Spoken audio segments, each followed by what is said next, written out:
Hello and welcome once again to Bible Class Topics. Today, an introduction to a new study entitled The Life of the Apostle Paul.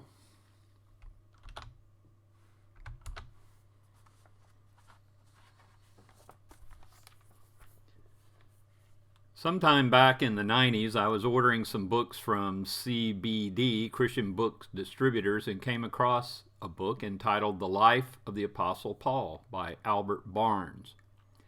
Thinking that this was a harmony of Paul's life, and because it was on sale, I purchased a copy.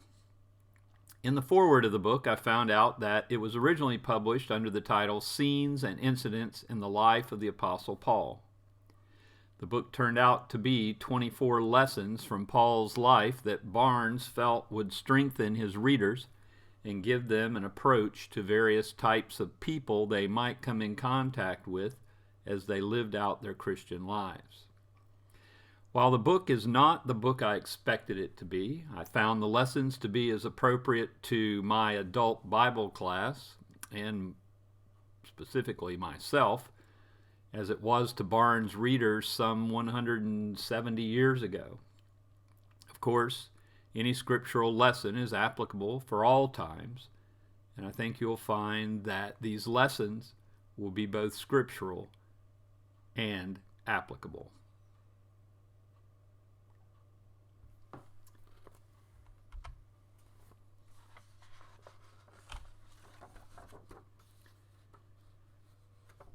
We're commanded to be good examples and to follow good examples. Paul encouraged Timothy in 1 Timothy 4:12 to be a good example.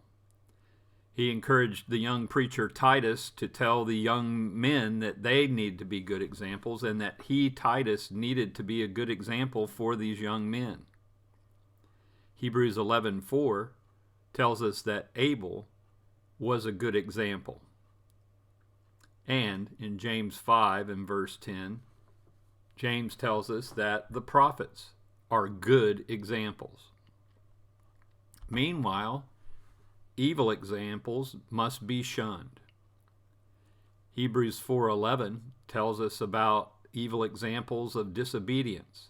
Hebrews 12:15 tells us that evil examples are the root of bitterness. And 2 Peter 3:17 tells us that evil examples show the error of the wicked. Christ's example is to be followed. In Matthew 11:29, we are to learn from him. In Matthew 16:24, we must follow him. John 13:15 teaches us to do to others as Christ does to us. Philippians 2:5 tells us that our mind is to be as Christ's mind. In Colossians 3:13, we're encouraged to forgive as Christ forgave. The Hebrew writer tells us in chapter 12 and verse 2 that Christ is the author and the finisher of our faith. And in 1 Peter 1:21, the Apostle Peter reminds us that we need to follow in his footsteps. But what about the Apostle Paul? Well, Paul's example also is to be followed. We read in Acts 20:35 and 2 Thessalonians 3:7 and 9 of his example in laboring, how hard he worked for the cause of Christ. In 1 Corinthians 4:14 through 21, he tells his readers to imitate him. And in 1 Corinthians 11, verse 1, he says, imitate me as I imitate Christ. In Philippians 3:17, Paul tells us that he is a pattern. And later in that book, Philippians 4:9, he teaches us to do not only as he said, but do as he did.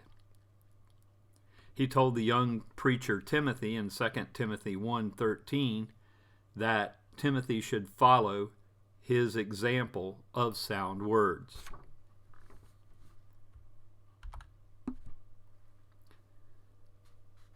There's really two purposes of the study.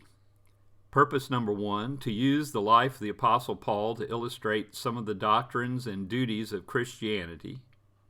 And secondly, to notice the nature of the influence of Christianity as it made its first contact with the world.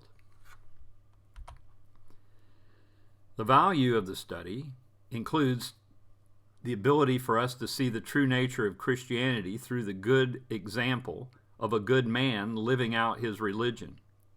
While the best example of this would be the Savior himself, perhaps as far as Christianity goes, the Apostle Paul stands as the second best example. By examining Paul's reaction to the world in various circumstances such as trials and tribulations, hardships and persecutions, we can perhaps see how we should behave if we find ourselves in a similar situation. Additionally, examining the various reactions to the gospel as Paul took it throughout the world will allow us to prepare a corresponding plan in the event we find ourselves in a similar situation. The sources for this study, of course, include the book Albert Barnes' The Life of the Apostle Paul from 1869, reprinted in 1996. Also, F.F. Bruce, his book Paul, Apostle of the Heart Set Free, and Jimmy Tuten Jr., his workbook From Tarsus to Rome with Paul. And of course, obviously, we are reading the Holy Bible, and I particularly have been reading from the ESV and the NKJV for this study. I hope that everyone would have some type of excitement for this study, and I hope that you'll continue to join me on this journey. Thank you for watching.